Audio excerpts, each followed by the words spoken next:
his message was so great. It was like, please leave your name and phone number with area code, please, and any brief message you care to leave. Once again, please leave your name and phone number. And thanks for calling Rocket Entertainment. Music the way you want it. Enjoy the rest of your day. So Scott, this was Scott overcompensating for having fun. Goodness. That was his fun voice. Like, that's the most animated I've ever heard him. Hi, everybody. The life of the party's on the phone. Please leave a message, please. Please. Have a great day. Overly polite. Yeah. He's like some sort of weird, like. I'm like Bob Eubanks. Yeah. But it was like, you know what he's like? He's like, you ever go to like an optometrist who has no personality, but they've been taught or trained somehow to try to have a little bit of personality. Hi. And it's just, you could tell he's just suffering through that announcement. He must have done it 50 times. Oh, that wasn't. Let me try to pep it up some more. Do I sound peppy? Everyone thinks I sound lethargic. Please leave your name. Please. Yeah. Well, I'm servicing the public. I have to be engaging and polite. Please. First word, please. God. Could you add more pleases into this? You think I should add another please in there and just show people how grateful I am for their business? I like to say please at the beginning and please at the end. And the business has been such a success. And then Scott would go through a string of assistants. He'd pay him like $50 for like this back-breaking work. They had to carry all the equipment. Scott didn't want to carry the equipment. He went into a business and he got equipment he couldn't carry. Oh. So he'd find one of our interns, and since they were working free here, for $50, he figured he'd hire them, and they got wise to it. Most of our interns have rich parents anyway. They have $50. Please leave your name and phone number with area code, please. And any brief... With area code, please. Again, please. Sounds awfully close to that Nambla guy. Please. Please leave your name and phone number with area code, please. And any brief message you care to leave.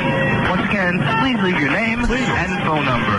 And thanks for calling Rocket Entertainment. Music the way you want it.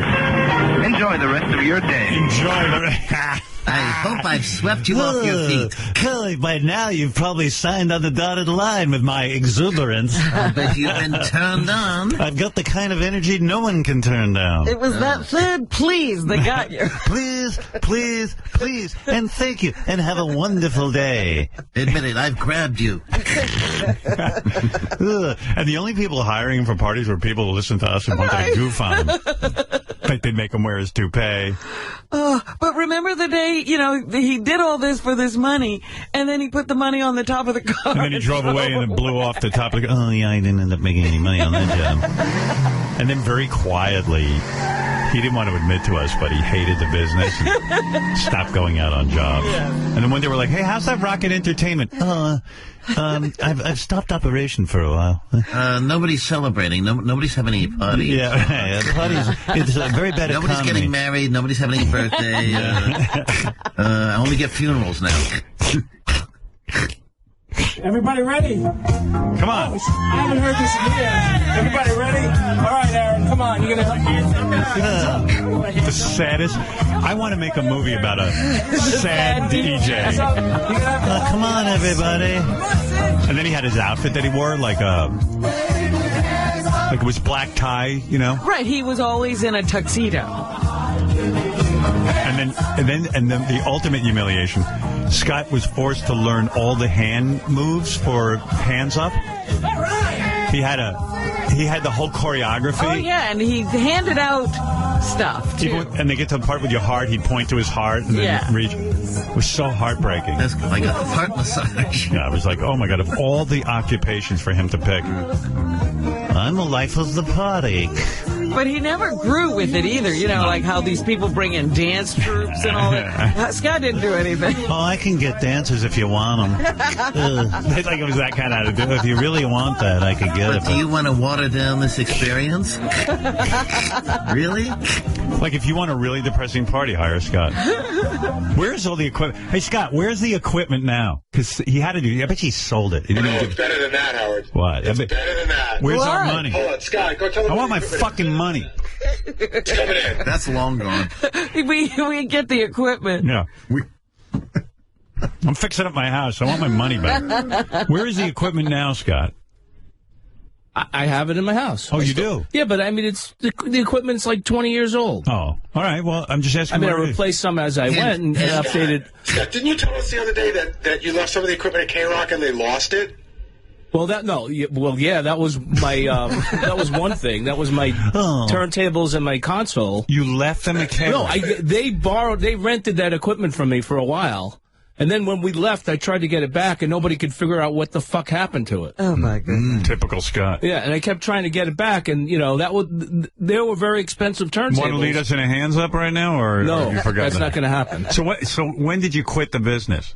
Like, when did you realize it wasn't working? That was about 8 years ago. 8 years ago, yeah. 8 years ago? It lasted that long? I hit 50 years old. I'm like, fuck, this is not working out. You figured it out, finally. Yeah, Scott, it wasn't working from day one. Did you incorporate Rocket Entertainment? Like, was the company, like, did it have a trademark and everything? No, it was just I was doing business as. So is the name Rocket Entertainment still available? Somebody could take that? Yeah. Well, I have it Imagine listed. somebody takes it and then builds it into a multi-billion-dollar empire. Oh, my God. That would be the best. And Scott's like, oh, my God, what happened? I owned Rocket Entertainment. All my dreams and hopes. Like, on what planet did you say to yourself? I didn't. Out of all the career choices you could have, like, why? Because I DJ'd at clubs and I knew how to. I didn't host at clubs, but no kidding. I DJ'd at clubs. I mean, you've got to look in the mirror and know you don't look like the fun life of the party, and you've never been the life of the party. No. You've never been that guy. Yeah, but I was able to overcome some of my faults. No, you weren't. I was handy capable. Yeah. All right. Well, anyway, there he is. The equipment was somehow it's gone. The equipment we paid for. Well, some of it is gone. Thanks for keeping track of all the stuff things. I didn't use, but I mean, they lost it, and then I don't know. I got the other stuff. I got all the records and CDs. I got the wires. Everything. Didn't we invest like $10,000 in that business? No, I don't think it was that much. $500 each, Howard. It was like $2,500. And by the way, he's got everything except the turntables and the stuff you play it with. Yeah, right. The heart of the system. I could get right back into business anytime, except for the fact I don't have any I turntables. stopped using turntables in like 1992. I have my smartphone. I could do everything from this little phone, and that gives me a chance to free my hands up for hands up. Hands up. This is the great. I went home one day. I go, all the fucking occupations for this guy to choose. I said, I got to invest in this. This is the greatest fucking thing ever. I mean, just to watch. Hey, you get out of here. Hey, Ronnie. What is it, Ronnie? You get the fuck out of here. What happened? He used to DJ when we had the block parties. Right. He used to DJ with his cell phone. Yeah. And it never fucking worked. Technology. Oh, foiled again. Oh, my God. What's up, baby? Cells up. Oh, my God. It was so funny. Shuli used to break his balls so bad. I mean, so how is that DJing if he's on a cell phone? I mean, I don't know. There's no show.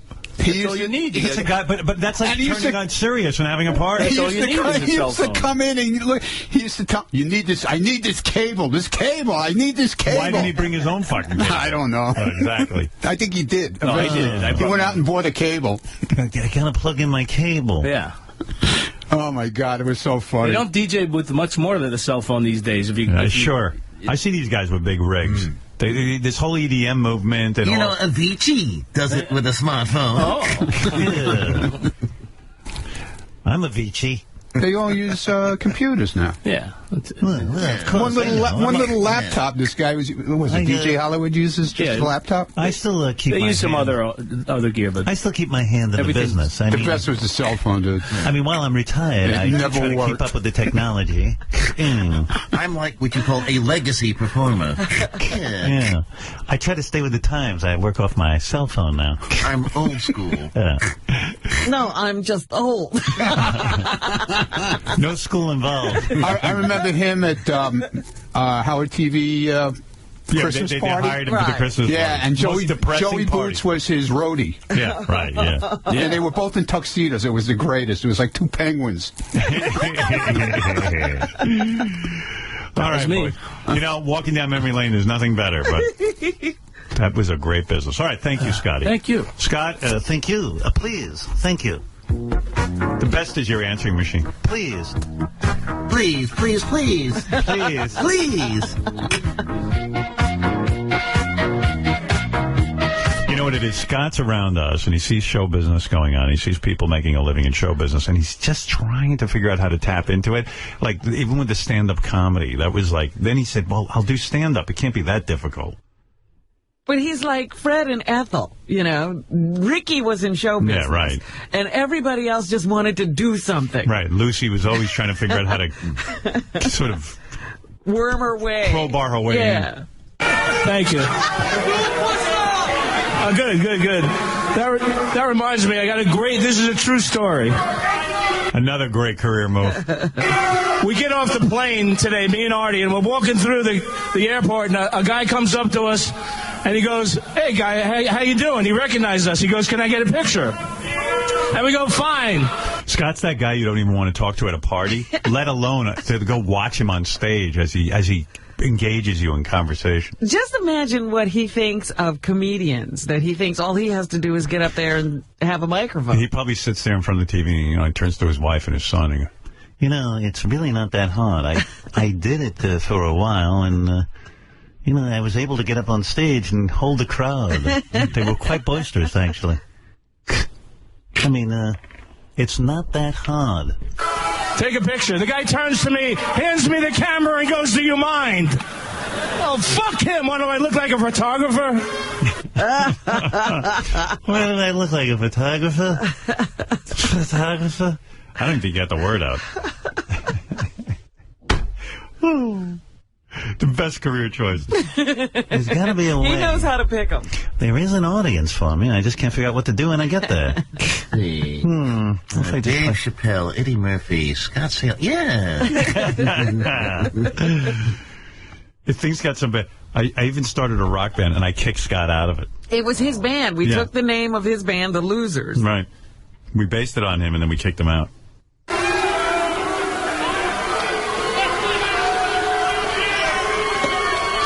Shit. I get no fucking respect. Now he's Rodney Dangerfield. I know. You know what seemed to work? Maybe nobody's heard it before. If you get up there and say, I get no respect, that could be my catchphrase. I don't think anybody alive is doing that right now. That works out to excuse me. Yeah. I don't get any... How about I combine them? I go like this. I don't get any respect, excuse me. But I'm doing it differently. Huh. Should I do my Rodney slogans or my Steve Martin slogan? And you know what do I look like, a photographer?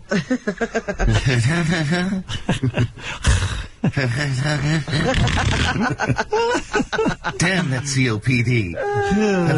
If only I could breathe. All those cigarettes really messed up my timing. It's the cigarettes that hold me back from stand-up. I could be Eddie Murphy if I had good lungs. I have a band on the show called The Losers. And the reason it's called The Losers is because it was named after me. I'm the head loser. Now, the total disrespect is I got kicked out of the fucking band. I'll throw in the word fuck. Come on. I'm the head loser and I get kicked out. That'll make me seem contemporary. Let me repeat it. You didn't hear it. Perhaps you didn't understand the concept. My joke just bombed, but I know if I give it a double tap, it'll work. It's a timing thing. You repeat a bad joke and people get crazy from it. You get it? Now, The Losers was named after me, and then they kicked me out. I said... Hello? The Losers were named after me, and then they kicked me out. I'd like to yell it out to get the point across, but I have no lung capacity. Can you believe it? I'm telling you, this shouldn't be this hard. There goes my sitcom opportunity. Right out the window. I wonder if I'll audition for Saturday Night Live.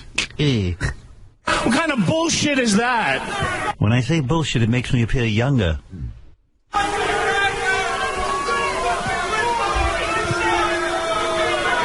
By the way, we put up a picture of Scott DJing on Twitter and Instagram so you can have fun looking at that. Go Cavaliers! Yeah, Cleveland, let's go! Well, everything. I'm calling out all the good stuff and nothing's happening. Maybe if I lead them in hands up, I'll go back to my roots. Hey. Maybe I should become a DJ again. I got my cell phone. All you need is a cell phone. I don't need Joey Boots anymore. I can cut him out of the operation. I left my wire back at the hotel. Well, there goes that plan. That wire, that pesky wire. No Lady Gaga for you. You know, I'm portrayed as the sad sack of the show. Yeah, that's completely not true. As you can see. Anybody here have a wire? I could plug in right now. Fucking loser, but I just want to say something, you know? My wife doesn't have an emotional friend. That's for sure. Right? All right, I seem to have them now. Right? I don't have monkey teeth and sewer breath. Oh, monkey teeth. See? What is this delivery he's got? Look. Well, you know, I had that lung issue back in the 90s. Good morning, you're on Business. My name's Gary Dell'Abate, and I have 4,000 pieces of vinyl. No. I thought he said Gary Labatra. Gary Dell'Abate, who is the that's Baba Booey on Howard Stern. Oh, no. Good morning, you're on Business. Morning, Mike. Sal, I know it's you, buddy. I listen to that show all the time. Big fan of yours. Ain't gonna work. It's unfortunate that, because I listen to that show a lot. I'm a big fan of those guys. Good morning, you're on Business. Hey, it's Gary Dell'Abate. I can't believe you hung up on Sal. I asked Sal to sell my vinyl, and you just hung up on him. It's not fake, it's real. I can't believe I'm talking to the one and only Baba Booey right now on the phone. It's Baba Booey, man. God, hey, man, we're up. I've got Hall & Oates. I've got Aha, A Flock of Seagulls, ABC, AC/DC, Air Supply, I'll Be Sure, Aldo Nova, the Alan Parsons Project, Adam Ocean, B-52s, Bad England. Baba Booey called BizBaz. He was just on Fallon the other day. Unbelievable. Terrific. Excellent. That's a huge thrill for me. Because I've listened to the Howard Stern show for my This whole is life. horrifying for me. Why? Because of what they've done in the past. Well, I recognize all their voices, so. Okay. Yeah. I'm a turtle. Riley got slammed last night. Riley Martin show was on last night. I hope people are watching and listening and, well, not watching, but listening. It seems the best way that people get to Riley is they make some sort of gay comment about him and Eron, his partner, on the air. Oh. And Riley is very, not into that, It's just, and it's so cool because, every person who calls in almost says something gay. And then Riley will cut them off the second they say jism or semen. Oh, really? Yeah. And then he comes, it's almost like third grade. He comes back at him with an insult, but Riley's not real good at insulting them back. Yeah, his insults are terrible. Yeah. It's sort of sad, actually. He should just let it blow by, and no one would even call in with it. It's because he reacts that everybody gets into it. Yeah. He gets crazy from it. The last caller regarding Sal recurring his memory of being a soul, and I was wondering how you could possibly suck a cock if you're just energy. Yeah, well, I mean, otherwise, all you have to do is be reborn as you. All right. I'm rubber, you're glue. Everything you say bounces back to you, right, Eron? and then Eron and Riley laugh at it. Next call, Riley. This is Cody in New Hampshire. Hello, Cody in New Hampshire. Hey, Space Cowboy. How are you? Well, how do you like the salty taste of Eron's gooch? Yeah, well, I mean, my goodness. The next time you tell me how much extra seasonings you put in the gooch that you do, okay? All right. See, these are the kind of people that explain the leadership. All right, yeah. next call, Riley. This is Eric in Pennsylvania. Yeah, they would love to be able to smell the Koch brothers' drawers. Okay, who is that? Eric in PA. Riley has the worst sort of insults. That is the craziest one I've ever heard. The Koch brothers. He's latched onto the Koch brothers. Wow. Yeah, Riley does not want to hear about jism and sucking another guy off. Like, he just does not, he's old school. He can't even laugh at that shit. And then, once someone calls in with one, you see, they just keep coming like all night. All right, here's Sean in Texas. Hello, Sean in Texas. Hey, Riley. Thanks for taking my call. Love your show. Okay. Thanks. I had a question about time travel. If you were able to travel back in time again, say even maybe an hour before the show started, would you regret swallowing Iran's jizz, or what? Yeah, well, it's like good man. If I could travel back in time an hour, then I'd know how not to let you come on air, wouldn't I? You smuts. Now, smuts, I think, is he's trying to use Yiddish. He's saying putz and schmuck. So he goes, you smuts. Because now he's getting crazy. And, they're into the show, and everyone is calling up with gay stuff in Iran. And then Riley finally has it. Some guy makes a crack like, hey, what if the aliens come on your son's face or something? And then when you get into the kids and stuff, that ain't right. And Riley gets crazy, and then he's trying to fucking attack the guy. And I don't know. Global warming is caused by depletion of the ozone layer due to carbon emissions. Yeah. I'm wondering if any of those carbon emissions are caused when the BLVians come on your son's face. No, but I'll tell you this, by seeing that evil thing about your son, there will be a cosmic retribution to come back on you, son, for that, because whereas I can't see everything you do, you better believe, and if you, which I doubt, believe there's a greater power than us all, then for that one, you will pay. I got him. I put the Whamma-Jamma on him. But anyway, this goes on all night, and it is the best show on radio. Anything to do with cum and Iran and anything just makes Riley insane. And if Riley just let it bounce off his back and laughed at it, it wouldn't even be fun anymore. It would just be boring. Well, thank goodness he fights back. Right. Well, he gets crazy from it. But that's listen, that's what makes Riley a great entertainer. So make sure to listen to the Riley Martin Show. Remember how pissed Riley got when J.D. called him up for sex? Oh, yeah. Let me see if I can find that real quick. Yeah. I'm too tired to actually go look for it. Maybe not. Who is this? Riley, it's JD from the Stern Show. JD, okay, JD. Do you have a moment, or are you busy? Well, it depends on what you want to talk about, kid. Well, this is awkward. I've never really done this before. I never really propositioned anyone sort of like this before. But, I always know you're looking for more money. I can pay for certain things, or I can... do you sort of know what I'm getting at, like with propositioning and, that sort of thing? No, I don't know what you're getting at. What are you getting at? Well, we have this... I don't know. How close are you to Atlantic City? Hour and a half. We're doing this block party in Atlantic City, and I'm sort of going to have my own hotel room. Yeah. And I didn't know if... I didn't know if you'd want to, spend the night or anything. No, what are you saying? I've never... what are you saying? So odd, because I've never really talked about this or anything. What are you saying? I'm lonely, man. But then what do you want? I want you, man. I want you in a physical way. Whoever indicated to you or told you that this was my prerogative. Stupid fuck. Have you ever seen my wife? You haven't been with a guy? Oh, man, I don't play that shit. What the fuck are you talking about?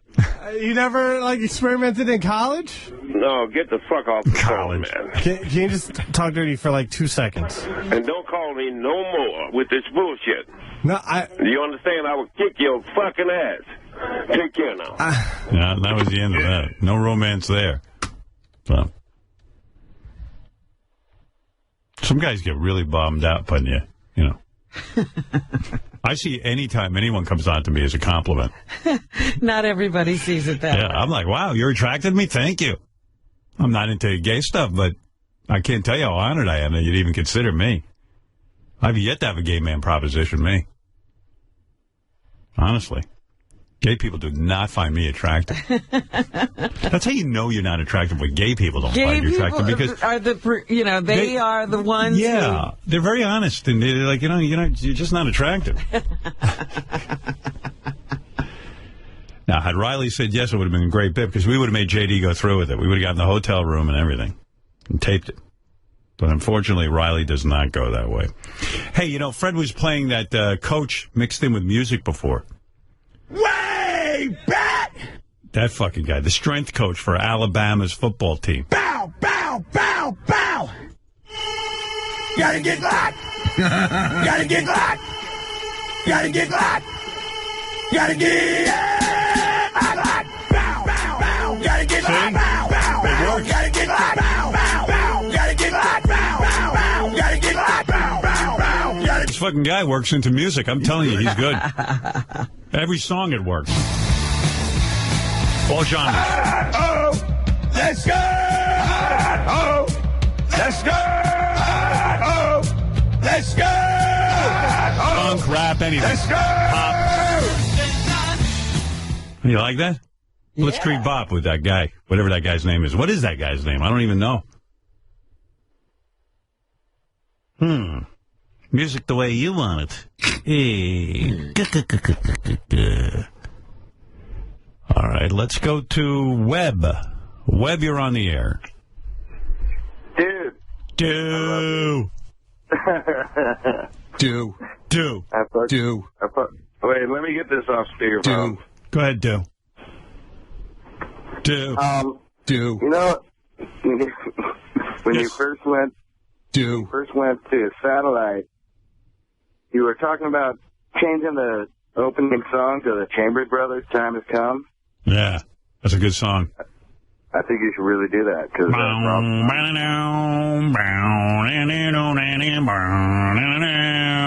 hey, time has come today. Hey. Well, that would stoke me out if Fred would play that for the beginning of the show one time or something. I can't do that. I just thought it was a good idea. I can't do it because I can't do that to Rob. Rob and I recorded the opening to the themes, opening theme song for the show, and I remember one time I was even talking about maybe switching the opening theme, and Rob immediately wrote me and said, "You're not really doing that, are you?" Really? He wrote you? Yeah, he cared. Oh man, well, I don't know. I kind of think Rob Zombie blows. Oh, fuck off, man. Come on, what are you talking about? I don't know. Well, he's ultimate. He's the ultimate rock star. I don't know what you're talking about. I had to hang up on him, like when Riley hangs up on people. Hey. This was a great song. Rock was so great. How could rock be dead? But it's dead. I can't believe what happened. I thought rock was going to change the world. It did, and now it's done. No. Can't be. I love it so much. I don't know much about these guys. They were black dudes, right? Yes. Yeah. People don't know that. I have to remind people that these are black guys. Not a lot of black rock bands. Yeah, everybody talks about Hendrix. What about the Chambers Brothers? What about that? Those guys were pretty good. The guys who had that one hit. Remember the black rock band in the 90s? I know who you're talking about. Living Colour. Yeah. Cult of Personality. That was such a good song. Awesome song. Honkies couldn't handle it. What? 1980. What do I win? Well, that was the President of the United States saying. That's right. Yeah, the President of the United States, Winston Churchill. Used to be a turtle. You're a turtle, Sal. I'm a big turtle, and I'm pregnant. Sal, have you figured out that you're not a turtle? God, you got to hear him on the wrap-up show. It was pathetic. Let me see if I got something I got to play for you. Yeah, Sarah Silverman's coming by in a few minutes, so I do want to take another break. In fact, I probably should break here, huh? Yeah. You know you're not a turtle, you idiot. You really believe that stuff. Now, what? I know I'm not a turtle now. No, I'm saying you weren't a turtle ever. In my past life, apparently I was. No, Sal, let me explain it to you one last fucking time. Yesterday, you were in a dreamlike state. Your subconscious put together a dream of that you were a turtle in a past life. You weren't a turtle. You fucking maniac. I felt like a turtle. Yeah, I heard you on the wrap-up show. No one can seem to get through to you. All right, say what you want. Well, now you're all depressed that you were a turtle. You're holding on to this, and it makes you feel bad. No, now I feel better. Last night I had a little trouble sleeping, but I was analyzing it, and it's actually a good thing that I was a turtle. Why? Because there were, I realized what it felt like to have no stress. Sal, where procreation was truly. Here's the problem: you're taking it literally. Okay, well, and what I'm trying to explain to you in your limited capacity, the human brain creates dreams. Like, if you dream that you're a bird, do you think you're really a bird? No. Okay. If you dream you're a turtle, do you think you're a turtle? No. So why do you think you're a turtle in a past life? Just because that guy told you it's a past life regression? Well, if you were sort of awake and you saw this, that's it? No, no. If you believe in reincarnation and then your soul's reincarnated. Why would you believe in anything? Why would you trust your brain to believe anything? That's a good question. And let's say you're right. Okay. Let's say for a second you're absolutely right. That in reality, millions of years ago, you came out of this soup that, where there was just pure consciousness. Right. And God chose a path for you. Right. And he decided when he looked at you to make you a turtle. I mean, how depressing. Well, if you yeah. I mean, it's unbelievable. Like, you're a fucking turtle. I know. That it shocked me. You're not even a human being. You're a turtle. So I'm a big turtle, and I'm pregnant. That's probably the greatest statement you've ever made. Howard, if you were there where I was. If you were there, we were there. We were right here. We were all here. You would understand. I'm telling you. I understand. Trust me, I understand. I saw the eggs coming out of my back end. I saw the hole. And again, I heard this on the wrap-up show, and I beg of you to try to comprehend what I'm saying. You created your, which is even sadder, the fact that you created in your head, out of all the things, just think about it, Sal. I try to follow this. Out of all the things you could have chosen, like, were you laughing when I said, out of all the things Scott the engineer could have chosen, he chose to be the life of the party at a wedding DJ. Right. You were basically in a dream state. You could have chosen to be the emperor of Japan. Which I was hoping for. You could have, right. You were even hoping for that consciously. Right. And you know what you did? You turned yourself into a fucking turtle. I don't know what's sadder. If what you say is true. Oh, if I say what's true, I was a turtle. Sal, listen to me. What you're saying is true is complete lunacy. All right. You were not a turtle in a previous life. You didn't have a previous life. After you die, there is no afterlife. Well, you're going to die, and that's the end of it. I beg to differ. You ever have a computer? Yes. What happened when the computer broke and you got rid of it? You got a new computer. Right. You know why? Because the computer died. You know what your brain is? It's a computer. All right, if you feel that way. But you think you lived as a turtle? I don't know. All I can tell you is that what I experienced was incredible. Am I smarter than you? Absolutely. Okay. So just listen to me and you'll be fine. Okay. You were not a turtle. All right, I'm no longer a turtle. You never were a turtle. You saying you're a turtle is priceless. It's too funny. I'm not saying it. That's the point. That's the point I'm trying to get to you. I'm not saying I'm a turtle. Yes, you are. I heard you on the wrap-up show. You were depressed because you lived as a turtle. But I'm not saying I'm a turtle now, but I was a turtle. We know you're not a turtle now. Right. But if you experienced what I experienced being on that sand and seeing what I saw, it was amazing. All right. Listen and I think there's a point to be made from your that. brain. A point to be made? Yes. Okay, what is the point? The point is that we need to recognize the things that we take for granted. What? Each other. Life. All right, get out now before you say anything stupid. You know what he sounds like? Oh, never. I'm not. I know, David Arquette. But listen, David was drinking at the time. Sal's sober. Right. Oh, God, that's right. I'm being compared to a drunk. I better get the hell out. Not a drunk. He had a few drinks. Yes. He was my just friend. drunk that day. That's right. My wife says, you don't need a hypnotist, you need a psychiatrist. Right. I was like, all right. By the way, David Arquette called me. He was a lizard in a previous life, so don't feel so bad. Sal. I'm not a Get turtle. with it. No, I didn't say you're not a turtle. You never were a turtle. I was never a turtle. Right. It was a dreamlike state, and it was my imagination. Haven't you ever had a dream and awakened and thought it was real? Yeah, I was banging you, Robin. Oh, God. That's what happened. I was slapping my dick on your titties. It was so great. All right, thank you, Sal. Now it's gross. All right, get out. That was the one thing that was interesting in the whole thing. Sal wasn't gross when he was hypnotized. No, he was a gentleman. He was a gentleman, and he was more intelligent when he was hypnotized. Yeah. I'd like to hypnotize him and just give him a history test and see if he does any better. Maybe that's how he took the Series 7. Right. Yeah, they hypnotized him. No, when he was unconscious there in the semi-hypnotic state, he was a lovely lady turtle. I'm a big turtle, and I'm pregnant. We have to take a break. The beautiful Sarah Silverman is here. Very talented young lady. Very, very funny. Very funny. Sharp wit. No man. Unlike Sal's dull wit. Unlike Sal's what? Dull wit. Yeah. You just heard from a dimwit. Now you're going to hear from a sharp wit. We'll do that next, right after these words. Here's John Lieberman's staff profile on Ronnie the Limo Driver. Yeah! What is your fondest childhood memory? Humping my neighbor when I was 9 years old on my couch when my father caught us.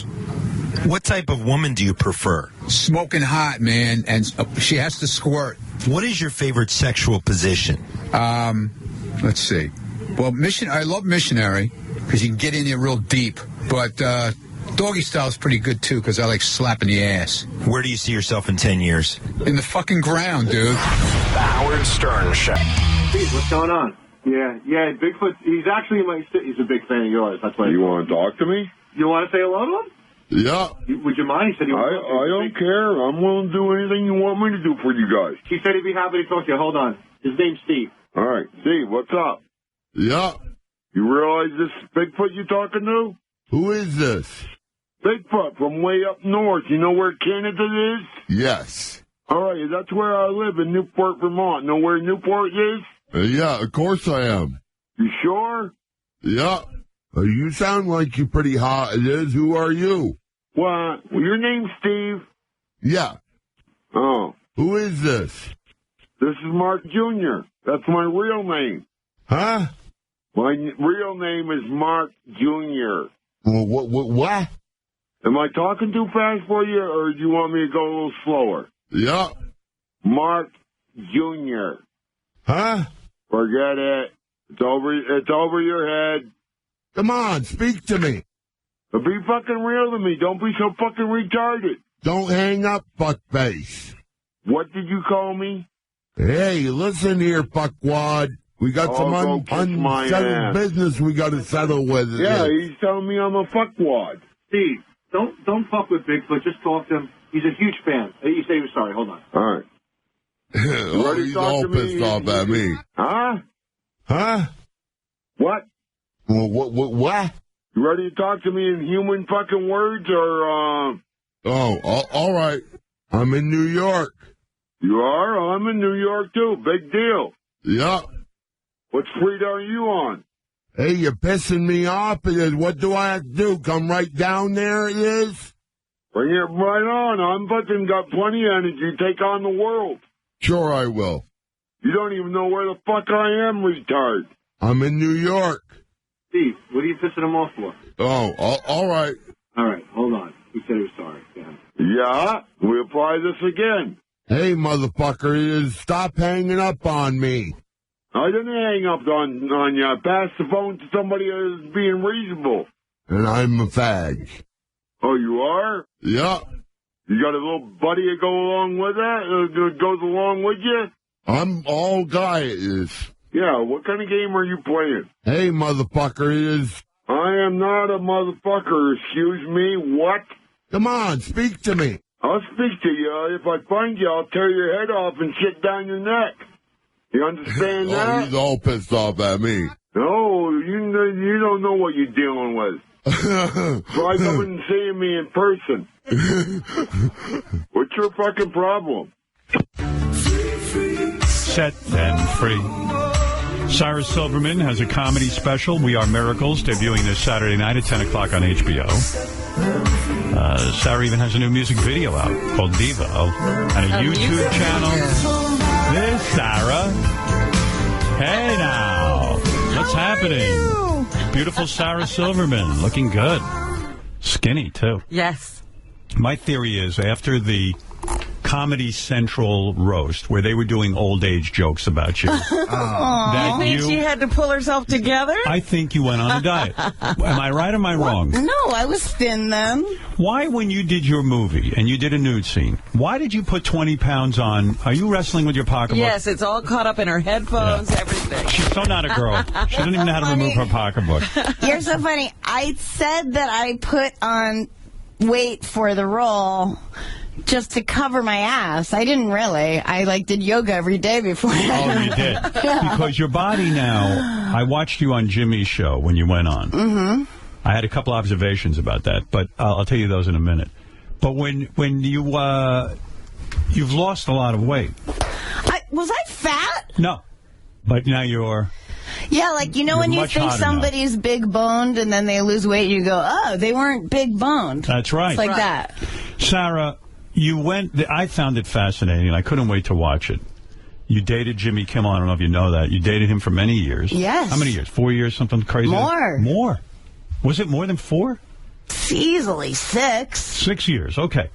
And then I guess when you guys broke up, you hadn't been on the show for a long time, on the Jimmy Kimmel show. Right. And let's face it, when he got that show, I remember you used to be on there a lot. When he couldn't get a lot of guests, you would always fill in and be a guest on the show. So yeah. I would imagine you felt like you built that show up too, right? I mean, it was part of your life, the Jimmy Kimmel show. If I had any part in it, I'm proud. Very good. Was it weird for you walking back into that building after you broke up? I guess it had been 2 years since you'd been on the show. Was it 4, I think. So for 4 years, you had been there. I don't know. You'd been there every day. You were Jimmy's girlfriend, blah, blah, blah, blah, blah. Yeah. All of a sudden, all the people that you used to know there, they treated you a certain way when you were the girlfriend. And now you walk Mrs. Stern. Right. You were basically the wife. Right. And then you walk in, and now you're the ex-girlfriend. Weird vibe, right? Yeah, but I live in weird. That's my... I didn't ask you that. It was a weird vibe, right? Forgive me. This is a very important... Choose your words carefully. Listen, you're not talking to Gary right now. I deserve a little respect. I heard you get upset when I speak to Gary and get into fights. I know that it's for the show because I know that you love and respect him. But it upsets me when you are so mean to him. I don't know why. You know, that's why I can never figure you out. I always am a little uncomfortable with you because I think you would think Gary and I arguing was funny, and then you turn around and you have this heart of gold. And I don't know, are you the person who gets on these roasts and rips everyone apart and does these incredible jokes and edgy material? Or are you this super sensitive girl? It's like I'm confused by you. Yeah, but you're not one thing. No. You're the opposite of that. I mean, you're the guy that's Howard Stern and everyone's, oh, he's scary or he's this. And then, you're like salt of the earth doll. But I would think you'd love when I'm honest with Gary. And that came out of honesty. I said, Gary, you're annoying me. You're not doing the right thing. You're not wearing your face mask. You're not, I would think you would think that was real life and you would think that was great. And yet I do enjoy like hearing the fights and the stuff and the inner workings. I mean, that's the family you're listening to, and it's exciting. Right. But I mean, he was in a lose-lose situation. You're right. He should have known to put a mask on. Right. But it's not like he could stay home. Gary told me he went to see you in the green room. He didn't wear his mask. He has a cold, a very bad cold. Weren't you in some way like, I don't know about you, how you are with germs, but weren't you in some way like, hey, Gary, put your fucking mask on? I don't want to get sick, but I mean, he was at a safe distance, and the first thing I asked him was, how are you feeling? To just kind of be like, I know that you're sick. Right. And then he just he fist bumped me. Are you doing something to make yourself more beautiful? Have you done... Have you, done plastic surgery or Did you do any plastic surgery?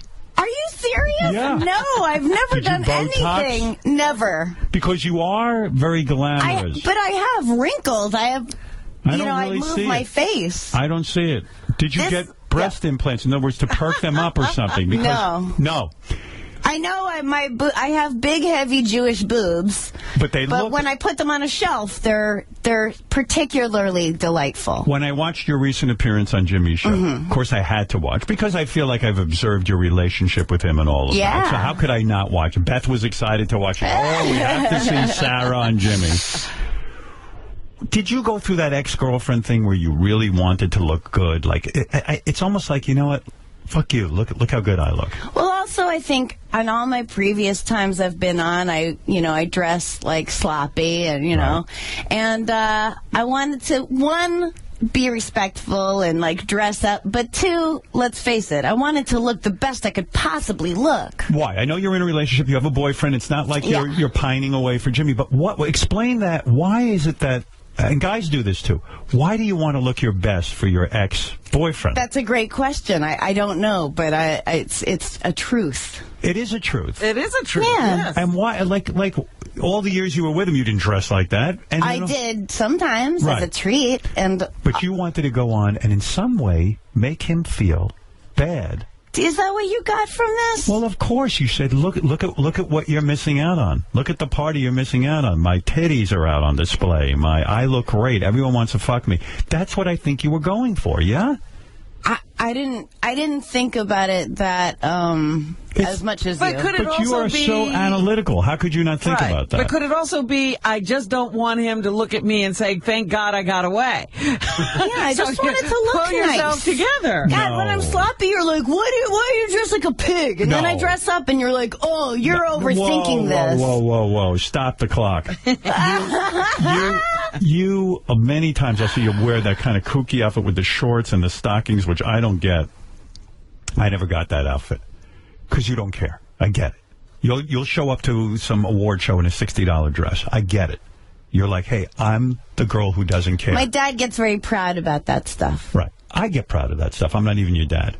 But what I'm saying is... You just said you didn't get it. No, I didn't get it, but I'm proud of you that you don't care. Okay.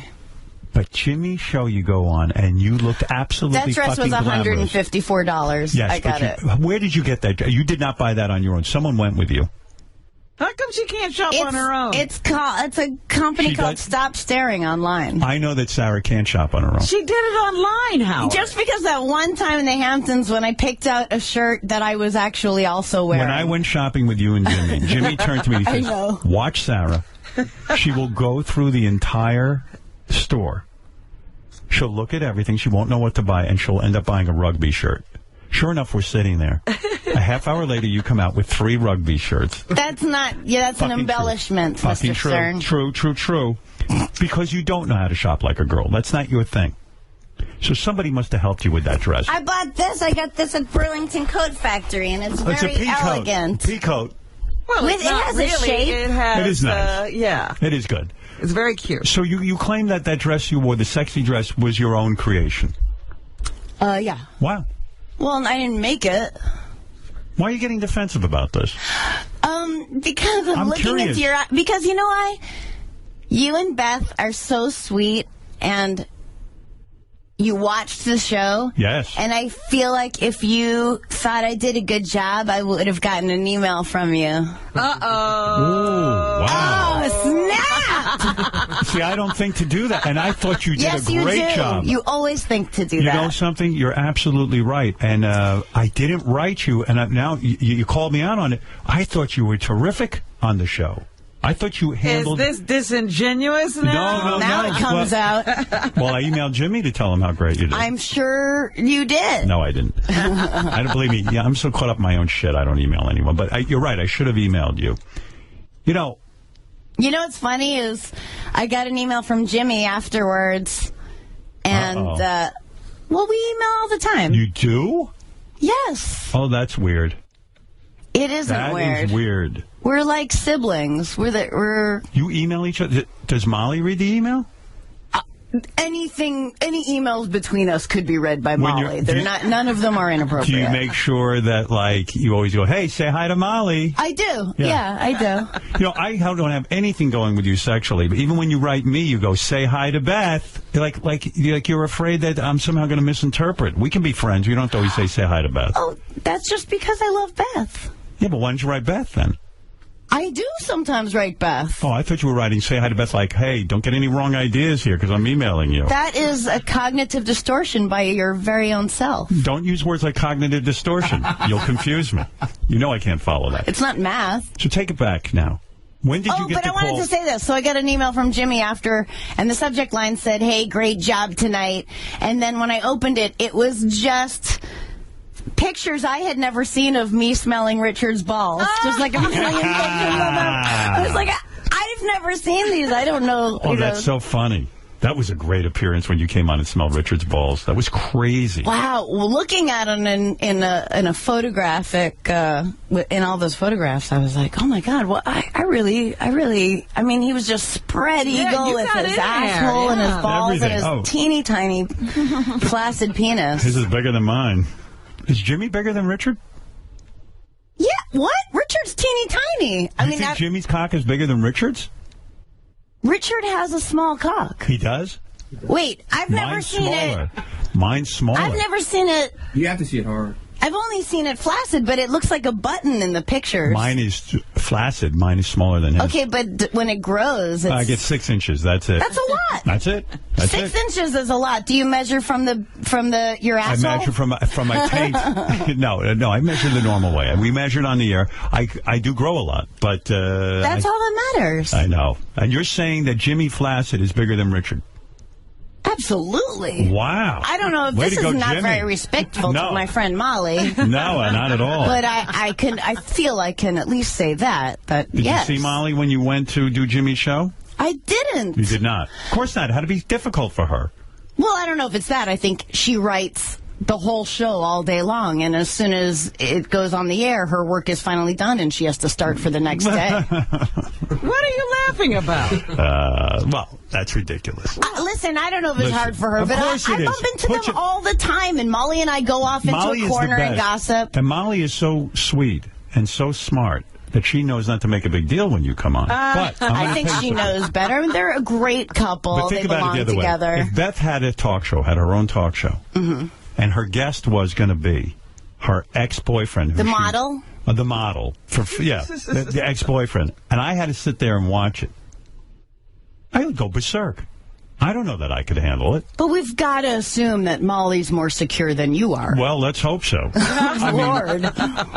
Oh, please. What person is that secure? No one. Lots of people are more secure than you. No? Yeah. I mean, yes. I never get jealous. Sometimes mistakenly so. But I How do you prepare for a talk show? When you decide to go, whether it's Jimmy Kimmel or Letterman. Oh, by the way, you're hilarious. What am I so hilarious Because about? I was listening to you yesterday, and you're like, I'm doing Letterman tomorrow, and I have to do a pre-interview today. But that's such bullshit. When I talk on my show, I just have a conversation, and that's what it's about. That's right. And I was listening to it literally 20 minutes before I had my pre-interview with Will Murray for your show.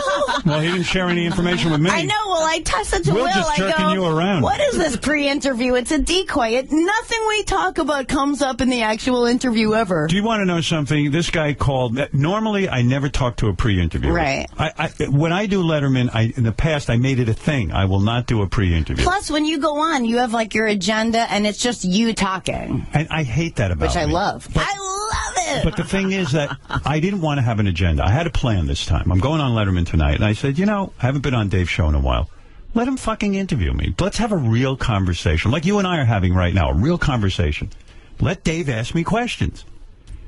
And then I got on the phone with that pre-interviewer last night, and I start rolling, and I start talking about, and I came up with an agenda rather rapidly. And I realized I fucking did it again. Now I got to now remember this agenda. I'm not like you. I'm not a stand-up comic who can remember an agenda. Now I have an agenda, and I have to remember. When you go on Jimmy Kimmel Show, the most recent appearance you did, do you have an agenda? There's a pre-interview, and there's like a couple bullet points. Right. But I have to say, when I went out there, so much came out of my mouth that was not at all planned. It was just funny. in the moment. It was fun, you know. I loved seeing everybody, you know. And were they weird with you? Like people who were at all really people who used to like kind of, you know, be a certain way with you in the hall, and then all of a sudden felt funny about being a little too friendly to you.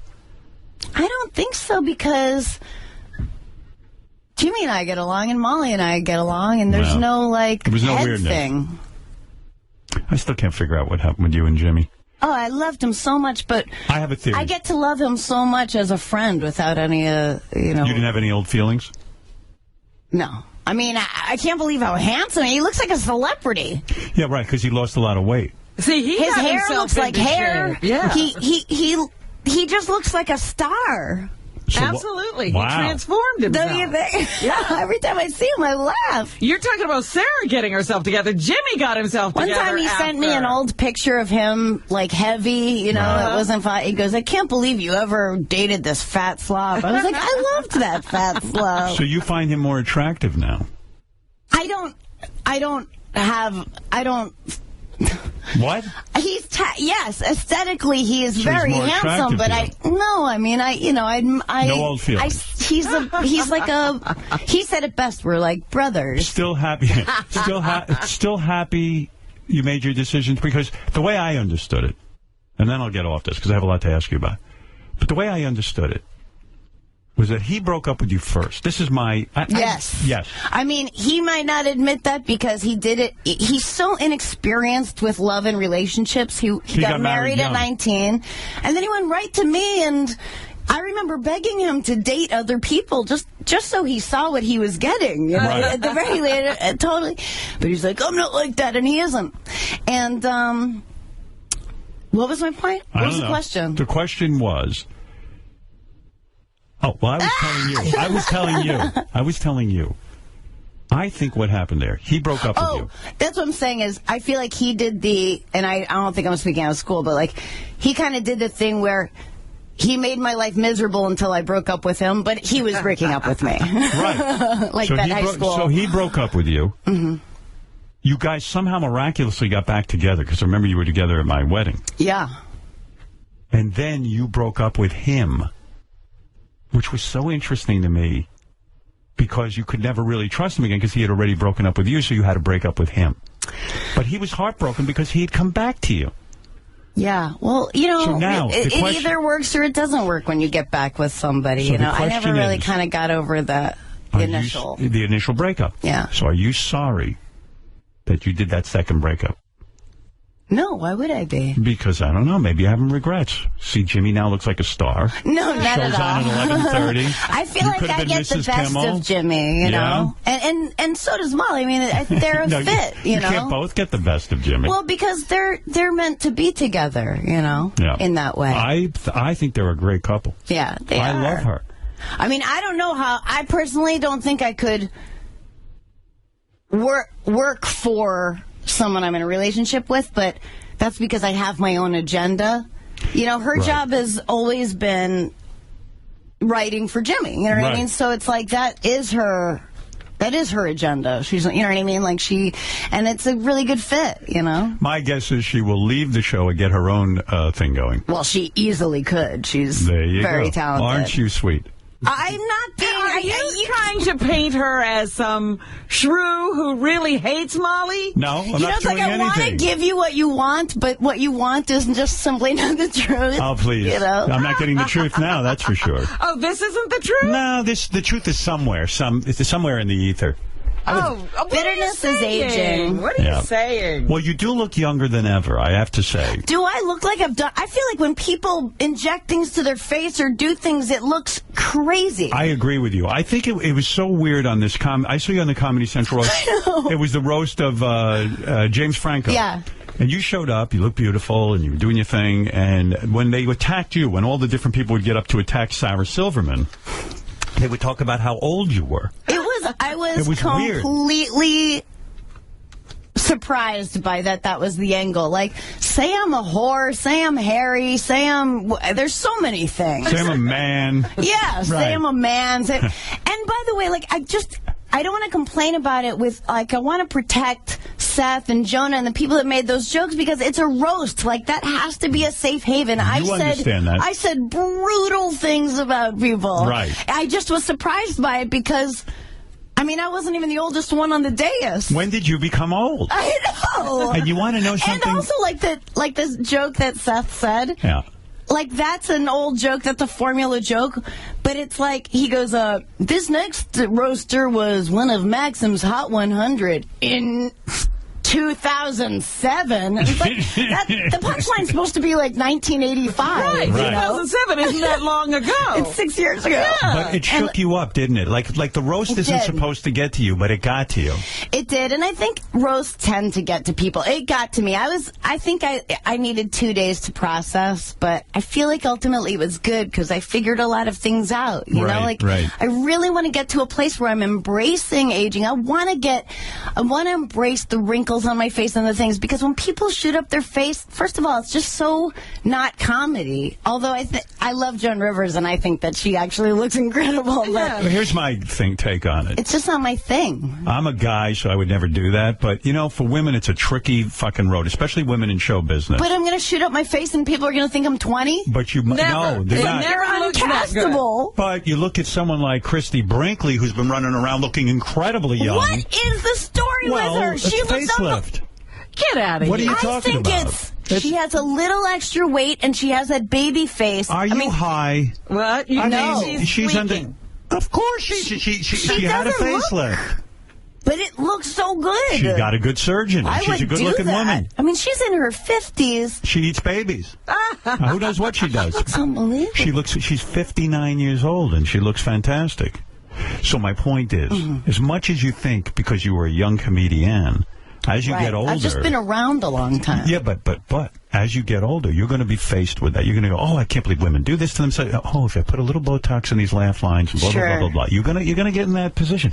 And I feel after that roast, you've pulled yourself together. You said, I better get my shit together. And I don't know what, you did something. Sarah's been looking like this for She's working I out. haven't. I'm wearing, honestly, I put on a fitted dress and everyone goes bananas because I don't wear that kind of stuff. But I've been working out for a long time. I've seen you work out, though. It's a very lazy workout, though. It is. I mean, I've seen you. Well, you're against it because I watch TV and you think that you should only be focusing on your, muscles being activated and stuff. Right, absolutely. Well, I think you should focus on your working out. I just think if you get your sweat on every day, you're in good shape and stretch. So when you go on these talk shows, you have an agenda, right? You plan it out in your head. Loosely, but yeah. And is it set material stuff you do in the clubs? Rarely. I mean, there are things that I've done for the first time on talk shows, then I go like, oh, that could be a bit, and I know it's backwards, but I'll start doing it. Are you a hard worker? I get you made a statement recently. You had a sitcom that didn't get picked up, and you said, I'm glad in a way it didn't get picked up, because then I would have had written 22 episodes, and I'm a quality of life person. That's so funny. That's true, yeah. I don't want to do 22 of anything a year. But quality of life person sounds lazy to me. No, I'm not lazy, but I really love... free time. Yeah, I love lunch with friends, with other comics. I like that stuff. I like that. I love the 1 hour dramas. I would never do a 1 hour drama. You have no life. But then why did 9 months straight of work. But then why did you put together a sitcom for, I guess it was for NBC. They didn't pick it up? Was that the thing? Yeah. And you put it online so people could see it. Yeah, I couldn't believe they let me. I thought that was great. I didn't watch it until I had posted it, and I was like, like the first 7 minutes to me are like, if you can get past that, then there's something there. But with the perspective of all this time, I can see the wholesale changes I would make. Oh, that's interesting. So you watched the show online. I posted it, and then I watched it, and I went, oh, fuck. You understood why they didn't air it. Yeah, I always understand.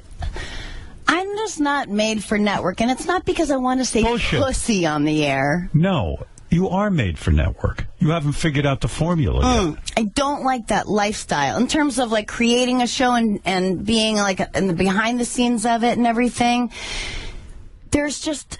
there are so many hoops to jump through for every shit you take, even if you get your way every time. I just don't have the patience for the game of placating the studio's egos and the network's But egos. isn't funny just fun? I mean, Seinfeld did it beautifully. He figured out how to do it, and why couldn't you do it? I'd love to figure out how to do a 3-camera show because that's the life. You could figure it out if you trusted more people in your life. You think that you have to do everything on your own. Is that it? I have people that I trust, like a few people that I love making things with. So why didn't you listen to people like at NBC when they said to you, hey, we watched your show, we're not going to put it on the air because the first 7 minutes are not edited No, they properly. didn't say that. They didn't? Well, they said they wouldn't put it on the air. No, it was like they loved the script and then they were totally into the show and then edit by edit by edit, you know, like the edit I liked was 29 minutes. It's got to be 21 minutes. Then you cut out everything good because you got to leave all the pipe you have to lay for a pilot, which... So maybe you shouldn't have been editing. Maybe you should have given it over to someone else. What do you think of that idea? I think you're wrong. I think I'm right. I mean, there was an editor, and I worked with my other writers. You should have taken yourself out of that process. Maybe you're not the best person to edit your own show. No, because I don't want success at the sacrifice of like what I think is funny or cool.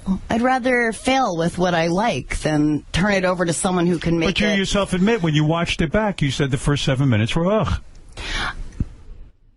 Yeah, but I liked the show.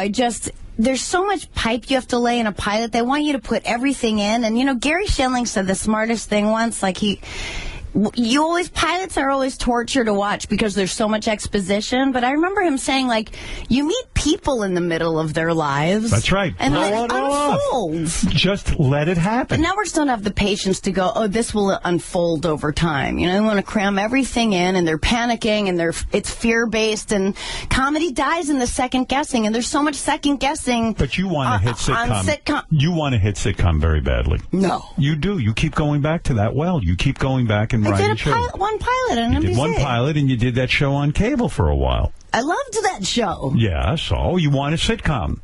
That was a sitcom. You like that format.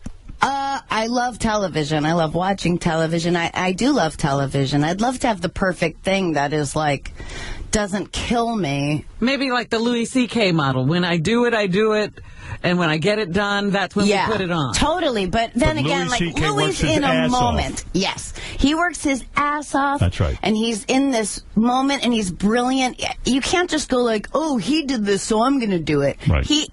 People can't do what he does. You got to find it for yourself. That's what I'm saying. Do. You find your model, but not the network model where you have to have this 22 at this time, and it's got to go off this way. See, I think after Saturday Night Live, after you do Saturday Night Live, don't you expect the world to open up to you, movies? Oh no, I thought I was not in show business anymore because I was so new and young and had one season there and then was fired, and after that I got fired a few times, like all in a row after that, and I just thought, how do you keep going? Don't you lose faith in yourself? I mean, I always go back to stand-up.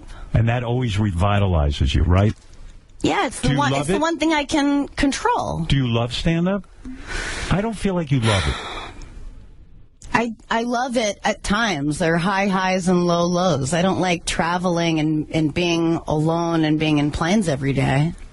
Are you making a lot of money doing stand-up? No. Are you broke I now? make my most money doing stand-up. Right. I'm like the lowest paid television and movie person. So you're not as rich as people might think you are. You're very well, your name is, you have name recognition, and so you're not a very wealthy woman. I am...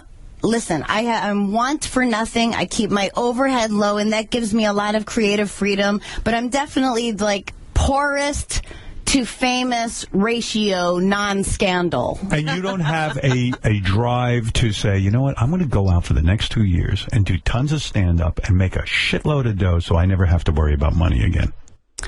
Well, my special airs Saturday, so I'm at square one, Oh, that's right. So you gotta rebuild. The special, which by the way is so funny. Now I haven't. Really? Yes, I haven't seen the whole. I went to see you perform live. Yeah, Jesus Magic. And it's very outrageous, and I love that kind of humor. I hate when people sort of hold back, and you don't.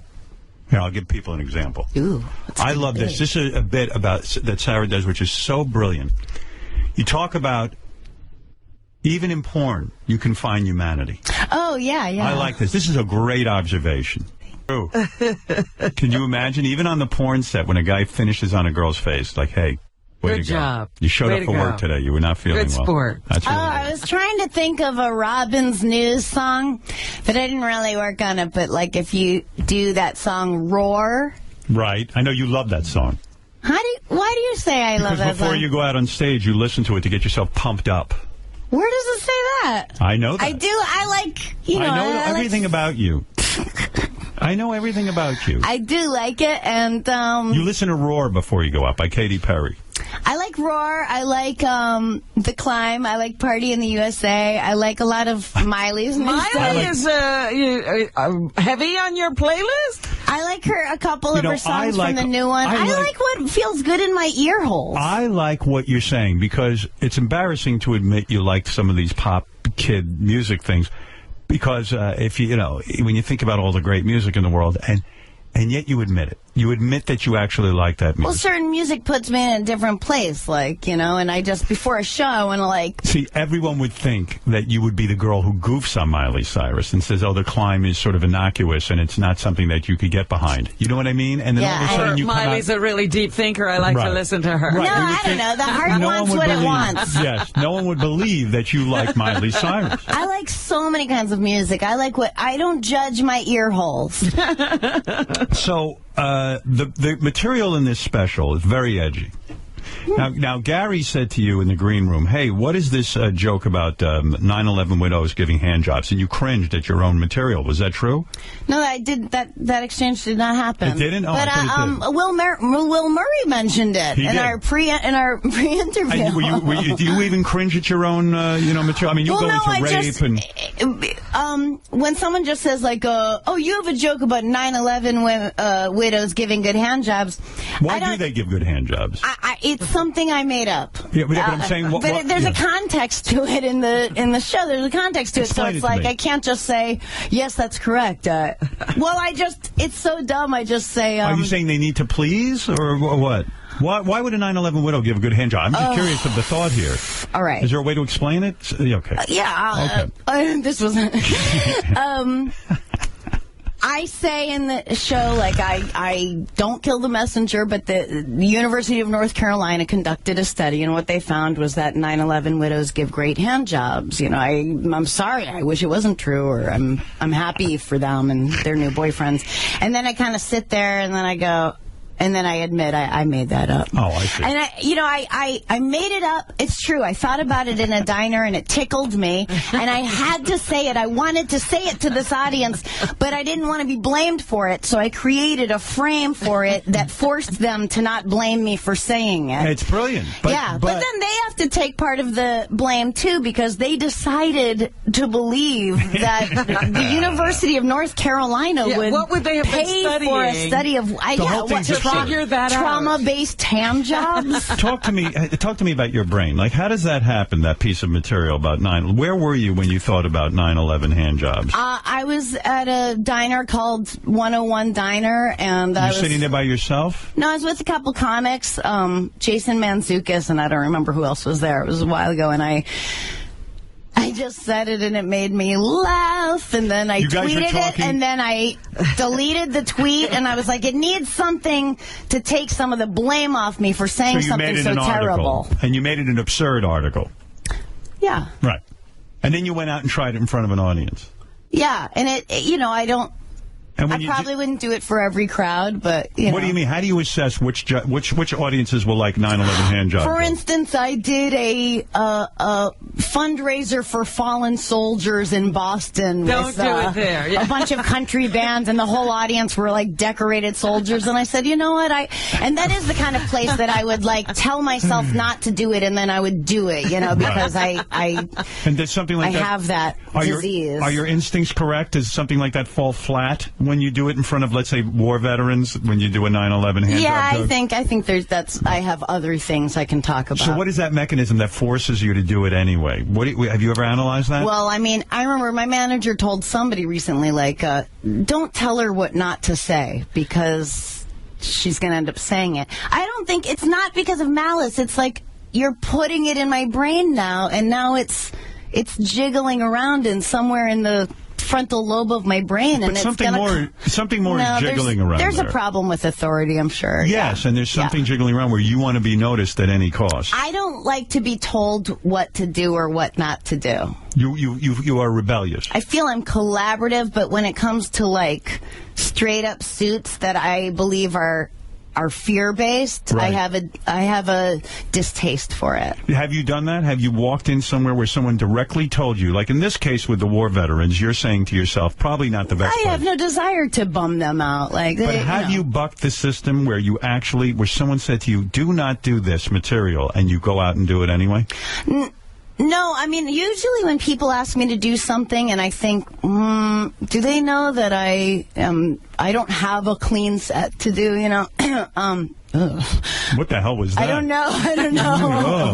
It's like a Gary clearing. I know, it's terrible. In your new special, you do rape jokes, but you talk about rape. It was really funny. I talk about rape jokes. Yeah, what did you talk about rape jokes? Yeah, what did you say in there? I thought it was really funny, and I'm trying to remember. I just point out that rape jokes are kind of a hidden gem in comedy because they seem so edgy and irreverent, like you're real dangerous. And the truth is, it's like the safest area to talk about in comedy because who's going to complain about a rape joke? Right. In other words, because... I mean, maybe the worst thing that happens is someone comes up to you and is like, I'm a victim of rape, and I just want to say I thought that joke was inappropriate and insensitive and totally my fault, and I am so sorry. It's dark. I don't always feel good telling it. I only tell it if it feels right. I have a guy. I want to meet the crowd that you look at and go, that feels right to tell them about rape.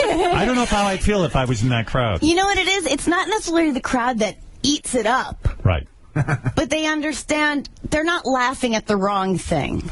Do people ever come to you and say, you know what, Sarah, you've never been raped? I mean, I don't think you have. No. Oh, you have been? No, I haven't. I've had violating experiences that make me go, wow, I have no idea how. I mean, I never take rape lightly. I talk about the most brutal, upsetting, traumatic things. No, I understand that. And that's one of them. And that's the way to be a comedian. You have to sit there and bring out all kinds of topics. You've been violated? Uh-oh. I've had experiences in my life. What happened? I don't want to talk about Who violated you? I don't want to Tell me, talk I'll about kick their ass if I could possibly kick somebody's ass. You're going to finally kick someone's ass. I had a brutal, sex scene in something that left me... That was not where I was looking around going, is there going to be a board or something between us? And I just fell on deaf ears, and the next thing I knew was happening, and it hurt to walk for 2 days. It felt, and it's like... Was this Jimmy? No, it was something that is not... Let me see if I can read between the lines. May I? You won't. You won't. Right. You're saying you were in a work situation where you did a scene. Mm-hmm. It was a rather sexy kind of scene where it called for contact between you and a guy.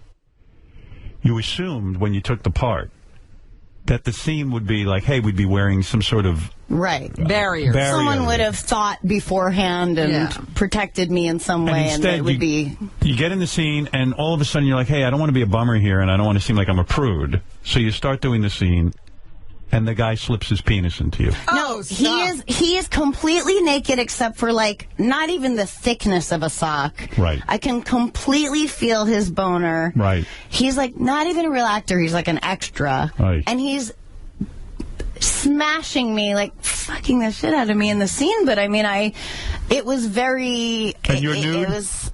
No, I'm pantsless. And you didn't put on any panties? No, I did, but you couldn't see. So he's rubbing his... But I felt very unprotected. It felt very violating. But I don't... He's rubbing his thick penis against the outside of your lips.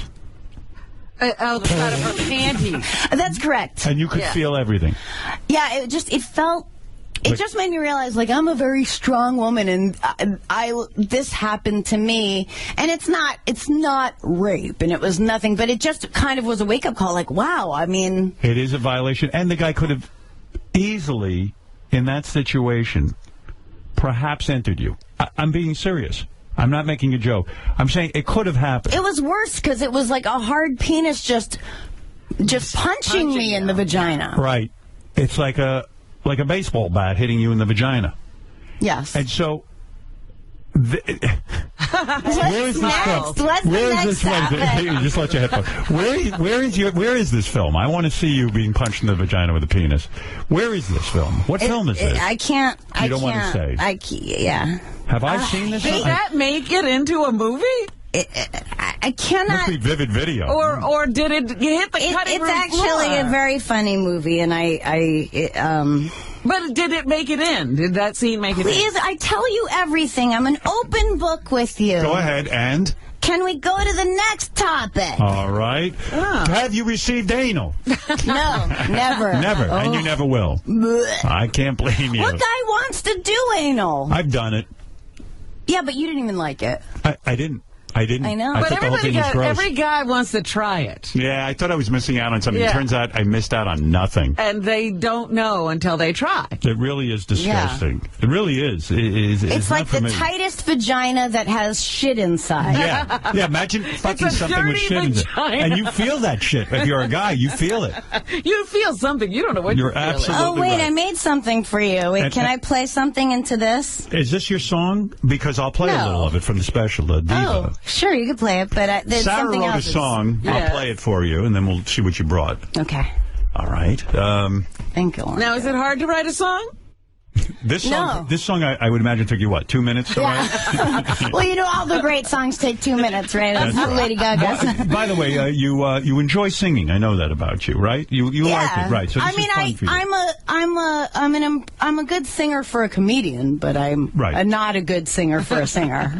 This is a fabulous song that you wrote, and you perform it on your new special. By the way, the special, don't miss Sarah Silverman's comedy special, We Are Miracles, debuting this Saturday night at 10 o'clock on HBO. Is that the ultimate, to be on HBO rather than Comedy Central? Or, I feel like it's- it might be a remnant from another time, but to me it was like...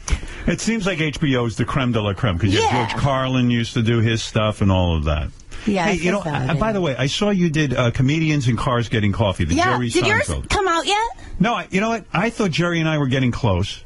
He seduced me and got me to come on that show, and I haven't heard from him since. He just wanted you for the show? I swear to God, we were emailing each other. We're going to hang out. We're talking to each other on the phone. We're opening up to each other. I was like, wow, busy. I think Jerry's going to be my new best friend. I'm going to have a best friend. You're having a bromance. Yeah, but Well, you I do say that show. and then you're not. No, I know you say that about me, but we really were. We are not in the city when you are. We do want to go I know to dinner Jimmy's with you. your primary. I totally accept that and I support would be it. equal in my relationship with you. I feel that. Except what? I don't feel. I don't know. I don't feel you. You don't feel the same about me. No, I do. understand. I like you very much. But? And I would go to dinner with you, but every time we try to get together, we're not in town. I'm not blowing you off. You know that. No, yeah. I heard you gave up on going to dinner with me. I did give up, yeah. Don't. No, I mean, if you email me, then I'll email you. Yeah. But I never know when you're in town. Well, you know. You're not in New York a lot, right? I come to New York a lot. What's going on with that new boyfriend of yours? 2 years, huh? Yeah. You going to marry this guy? No. I don't think I'm marrying anybody, but I love hanging out with him. Is it hard for him being a comedian and you're way more famous? No. And 2 years later, he's still not that big compared to you. He's tears funny. Yeah? Yeah. To you. Well, Obviously. you'd know him if you went out to dinner with her, Howard. Make some time. Oh, I'm not having dinner with him. He's a super fan, Is he? but he's shy. I feel like Nice he would guy. be really shy. And, Yeah? yeah. You're really into him. So you're glad you broke up with Jimmy, and because you're more in love with him than you were with Jimmy, right? Listen, I love one thing that I needed that I didn't get for myself in that relationship was, like, I like to be alone. I really enjoy it and I thrive and I need it. You know, I need it in chunks of time, you know? And I love people too. Right. But I really love being alone. So, you know, that was... And Jimmy didn't want you to be alone. I don't think he likes to be alone. It's funny because... He loves people. He does. I don't think he likes, and he's changed in a lot of ways, so I mean, I'm not going to pretend to know him as well as I once did, but I think he likes to have people around, you know. All the time. Yeah. I know that about him. And I really, really need to be alone. Me too. You know. What? And What do Kyle, you my mean, boyfriend what? now, is the same way. You need to be alone? I'm alone all day. When? Beth leaves me alone. I go into a room and I have to be by myself. You have to. She punishes you. No, I need it. She's in the house, Howard. Yes, always. I can't have her go far. It's not like you're alone. No. I'll never be alone. I can't handle being alone. I mean, I need someone there with me. While you're being alone. While I'm being alone. I need to be in another room. Is that what you mean, or do you mean really alone? I mean really alone, but I also can be like alone together with someone, you know. Oh, I see. In other words, you don't always have to be with other couples and all of that. Oh, no. Right, and Jimmy needs more of a group scene. I don't know. I couldn't speak to that, but I mean, I feel like... That's what you're saying. Yeah, I feel like he is He's more beautifully social. surrounded by friends and family, but I need more... So that's what did you in? No, I don't know. I mean... And this new guy, he likes to be alone, too. Yeah, we're both kind of loners, but then we get so excited to see each other. Does he suffer from depression like you do? No, but he lives a very examined life. He's searching, you know, and he... Isn't that why you'll never have children, because you suffer from depression and you don't want to pass it on? That's a small part of it. I mean, I feel like I would like to experience that, but I don't think I'm going to. I think I'm going to always adopt, you know. You're going to adopt? You're going to adopt? When are you doing this? Yeah, when are we going to get started on this? I'm going to be, like, young grandma age, like young, hip grandma age. Really? Mm-hmm. Like Diane Keaton? Like Diane Keaton. Okay. Yeah. All right. Because I don't feel ready yet. I want to have a kid. I wanted to adopt a kid when that's what I want to do with my life. Will you adopt a black child? That is all the rage now for white. Well, it might have passed by the time I don't know. Yeah, I don't know what's going to be popular then, Howard. Jesus. You'll do whatever's popular. Right now, I fantasize about getting, like, sisters from Afghanistan. Oh, that would be That'll nice. be fun. I would like Wouldn't that be fun? Yeah. Oh, we'll all talk behind your back. Nice. It'll be great. I don't care. What if you get... you go through the adoption. I've been reading about this in the Times a lot. They write articles about it. And you get these kids that are whacked out of their fucking head. Like they're just like problem children. Well, the foster care system is so fucked up that it's like there are some kids just get more and more fucked up. Imagine you raise like 2 Islamic terrorists or something and they go berserk. I would hope that they'd be the best Islamic terrorists they could be. You would like to raise really good terrorists. All right, that's good. Now, let's listen to this song you wrote. This is from your new Is this from the video or the This is live? from the video. Oh, yeah, I just put a video out of the song. I think this is... Oh, no, this is from your special. It's from the special, so this is just live. This is you on stage singing in the moment. Okie doke. All right, let's listen to it. Let's see what you're saying. You do have a nice, sweet voice. You do. Yeah, I can hit the notes. You can go on The Voice. I wonder what Bill Cosby would say about you singing cunt. He hates that, right? That's his thing. Well, he doesn't like dirty, yeah. Yeah, he doesn't like dirty. It's not his cup of tea. I love Bill Cosby. And Bill Cosby himself was a special that I was obsessed with. I watched the new one, you mean? I haven't seen the new one. Classic. Yeah. Himself. Why don't I understand the comedy of Bill Cosby? And I'm not saying it to be rude or mean. You're not right. I guess, is that it? Am I dumb? You really love Bill Cosby? I did. I mean, I really loved him. But I also loved Eddie Murphy Delirious. Well, so did I. My world. I think that's the funniest. But Bill Cosby seems to take a stool and sit down on stage and ramble endlessly with no editing, and I don't find myself laughing. Did you like the Cosby? I loved the Cosby Show. I mean, it came out at a time that I liked was the Cosby perfect Show. I mean, I thought that was a sweet show. You know? Yeah. Do you get every comedian? No. Are there some comedian? Like, who is a comedian that you don't get? I will not say. Why? Because it'd be shitty for them. I don't have why not say there are comedians that I can watch them and their material literally bounces off my brain. Like I cannot absorb what they do. And there are people that I love too, people I like, you know. But yeah, I don't mean to be disparaging to Bill Cosby. It bounces off my brain. That's a great way to put it. So why is that bad for you to say there's there's some movies you don't like, right? Those you'll mention. Yeah, but I mean, I don't like comic on comic crime. You don't like what? I don't like comedian on comedian crime. Oh, I see. All right. I know you like to You talk think about you're so important that you would crush this person and they couldn't go on? I see what you're doing, and that's an interesting tactic, but yes, I do. That's what I think, Howard. Have you been in touch with Michelle Williams since your nude shower scene with her in the movie that you did together? No. Why is that? we're estranged. Is that no, right? I don't know. She's a big star. And that you didn't become close to her on that? We didn't become close. She was lovely, and I had a nice time with her, but we didn't exchange numbers. There's a theory that she's the one that violated you. Is that true? Yes. She's a big penis. She slipped it in.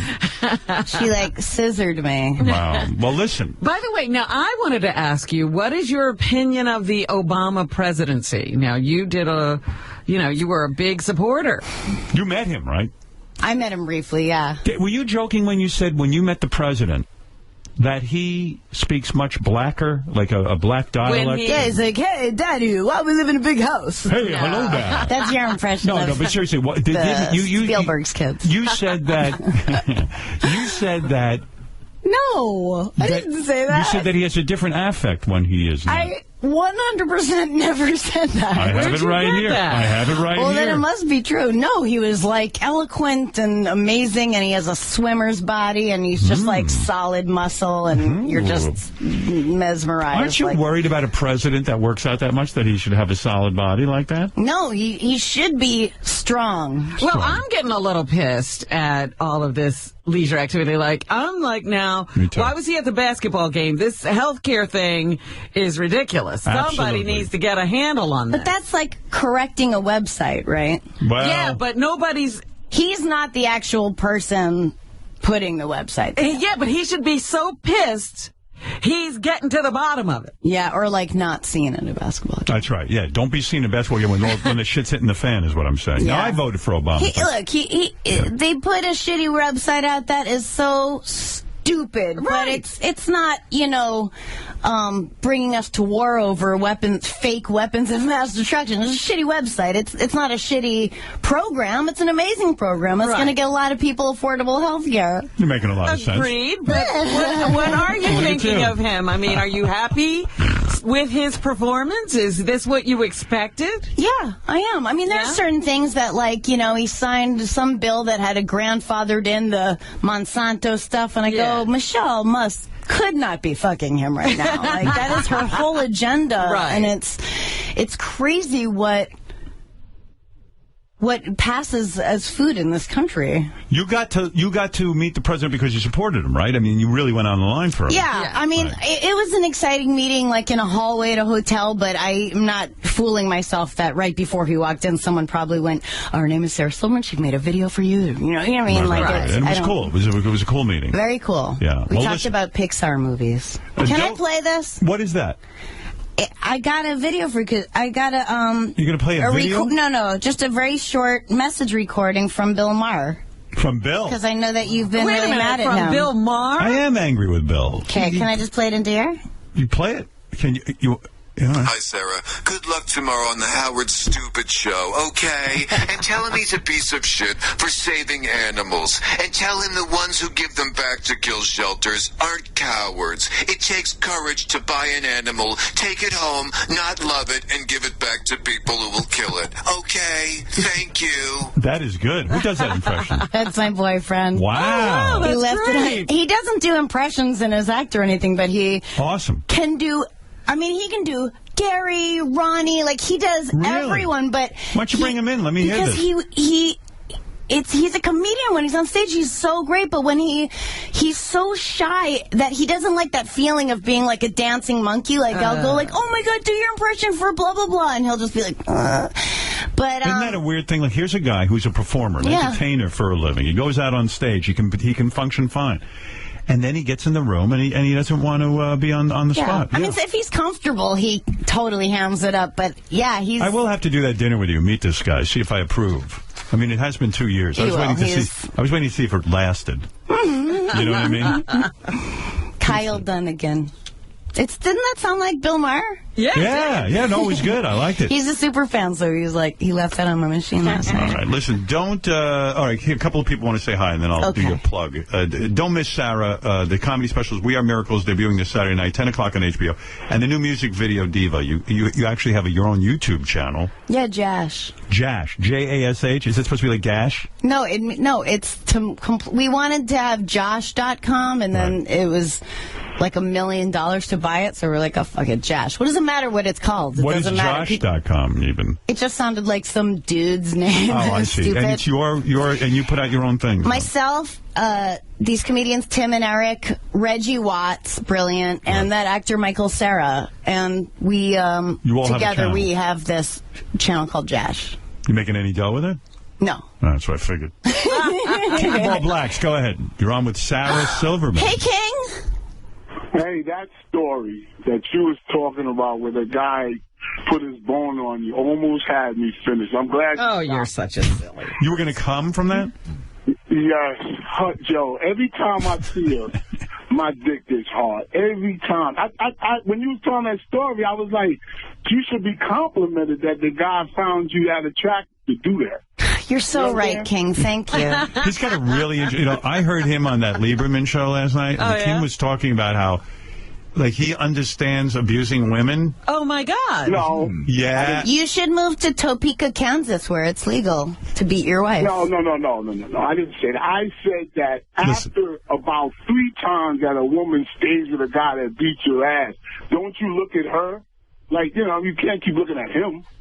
He's saying it's her fault if she stays with him 3 times after she's been beaten, that on some level she must like it. That's the 3-time rule, yes. Yeah, and I'm saying, Sarah's nodding yes. I was thinking... Well, no, it's not right, but yeah, she's has unresolved things that I'm saying it's a woman who's a victim and can't figure her way out of stuff and is desperate. No. She doesn't like it. They like everything about the guy. Like, you know what I'm saying? Like, they like if he hits her, he hits her. That's why when the police come to the house, they arrest the guy and she bails him out. It's because she wants him. She likes him. She loves him. She's desperate. It's because people are fucked up and they repeat tragedies and terrible things from their childhood, and Didn't that's Jimmy how used it to goes. hit you repeatedly? That's not even, I can't even joke about it. He gets really upset to even joke about that for some reason. Of course, I know. Of course, He's a he would gentle never. guy. He's a He's good very guy. gentle, very thoughtful. What about this Kyle character? He doesn't smack you around at all? No, but he is the world's strongest boy. Is he? Yeah. Oh, powerful guy. All right, King, thank you. How does she look today? She look good, huh? Sarah always looks good. Oh, my God. Wow. I wish I could have her panties. Oh, my God. What about that, Sarah? Would you send him your panties? I mean, the only reason I end of the wouldn't day- send you my panties is because it's like the whole thing with an envelope and a stamp and how many stamps. Like But if he was here, you'd give it to him. yeah, Yeah. You don't I wear a have thong, an dude. immaculate undercarriage. Do you wear a thong? I wear it if I'm wearing. I wear a thong if I'm wearing a tight dress. I can't imagine you caring about stuff like that. You really would give him your panties? Yeah, what do But I care? not in the morning. I don't want them in the morning. You want them at the end of the day? End of day panties. Jimmy used to always joke when he was going out with you that you never shaved, that you always had a big bush, but that was a joke, right? No, I keep it very trimmed triangle. And you're against shaving it all off. No, my vagina can't carry that. Really? Listen, you know Why, it's how- not attractive? I don't think that looks good. No? Robin shaves it all off. Do you? I do sometimes. Oh, yeah. Sexy Robin. man. She knows what she's doing over there. I like the undercarriage completely clean and Right, shaved. right. And then, of course, the corners. Do you have asshole hair? I don't think. I don't know. I don't think so. So when you shave, you only shave, you don't shave, like you don't open up your whole asshole. Do you? You do that. I guess I do. I go. Yeah, you're in there. And do you ever cut back there? Do you ever get a... Ugh. Ooh, No, I'm very careful. That would be terrible. All right, King, I think you know everything you need to know. Thank you so much, King. Oh, my God. You put a rise in my Levi's. All right, thank you, King. Well, I don't picture you in Levi's. He can't even fit into can't Levi's. fit into Levi's. Is he fat? Yeah. He's heavy set. Yeah, he's heavy set. He lost some weight, though. Yes, Nick? Hey now. Sarah, if Molly and Jimmy came to you and said, let's have a threesome, would you do it? No. You would not. Now, that would be really weird. Nick, that would be... even One I'll day put would stuff. never do that, and yeah, that's not our Jimmy thing. and Molly are a great couple. They are. They don't need Sarah in there in the bed. I know that for a fact. I've asked them that same question many times, and they said no. Well, I think we've come to the end.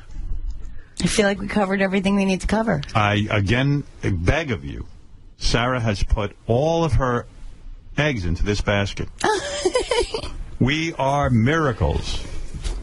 Now you have to start all over. That you alluded to that. In other words, once you do an HBO special, You can no longer go out and do any of this material.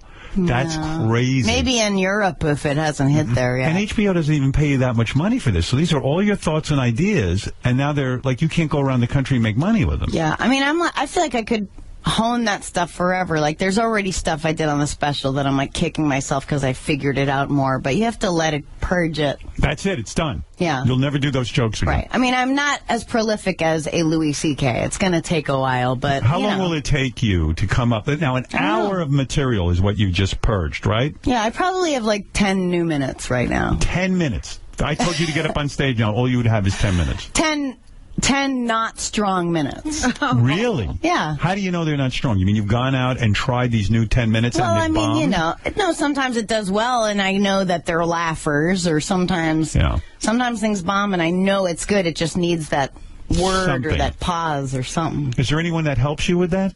No. You have to go figure that out for yourself. Yeah, I mean, I'll bounce things off of comic friends, but... You won't say to Jerry Seinfeld, come to the show and tell me what you think of my material, and then if you can think of a button to something or something like that. I am so worried to put out any of my friends. Like, I wrote a book. I would never ask someone for a blurb. I made up blurbs. It's like, right.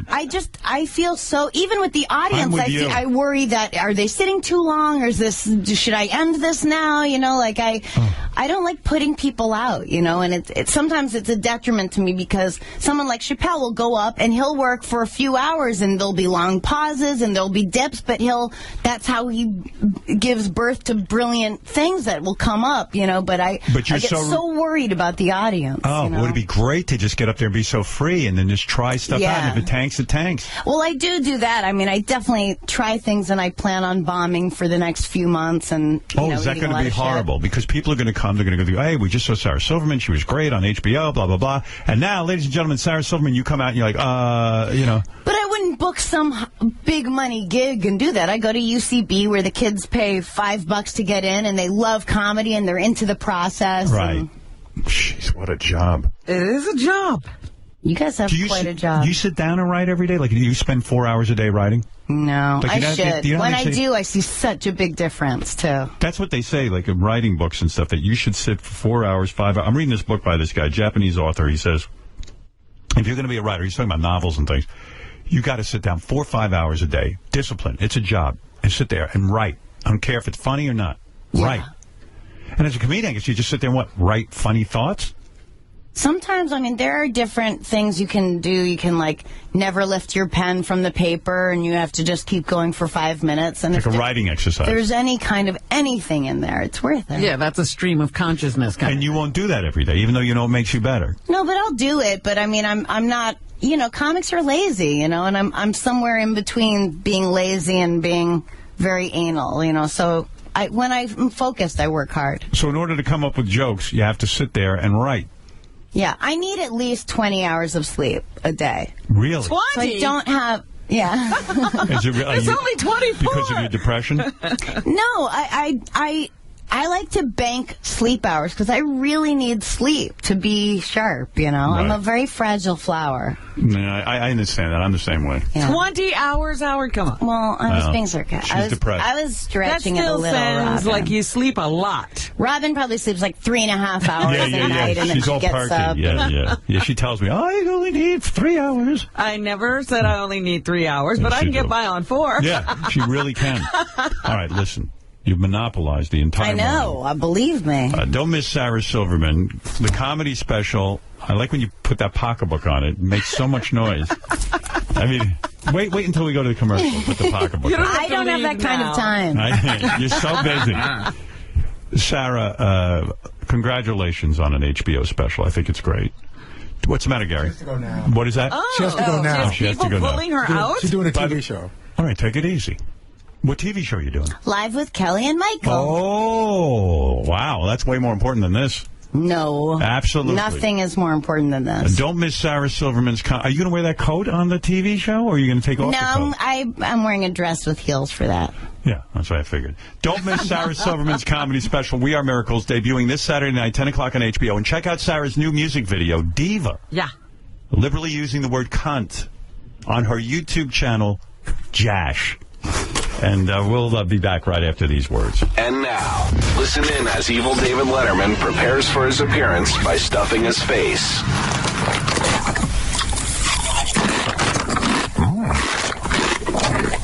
I gotta watch it. My stomach like a pig.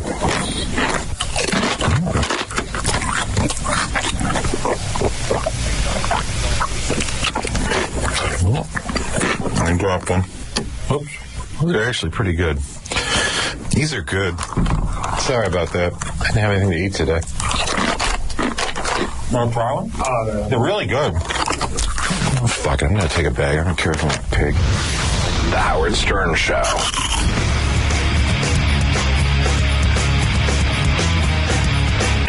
The PGA's 2013 U.S. Open. I haven't seen him make any putts of any kind of length to save par yet this week.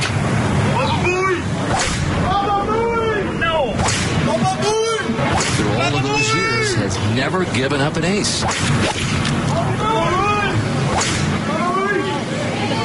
Ball below his feet. The Howard Stern Show.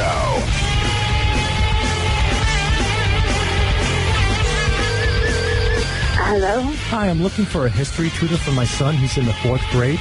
Okay. I have done history in the past. Oh, okay, great. Before we go any further, I just want to see how well-versed you are in history, if you don't mind. Okay. Give me a brief example of who Winston Churchill was. Winston Churchill was Prime Minister of England during World War II. No. Listen to me. Winston Churchill was a political figure, I'll give you that much, but he was the President of the United States, so you're completely wrong. You would say that that's wrong? Yeah. Can you explain how he was President of the United States?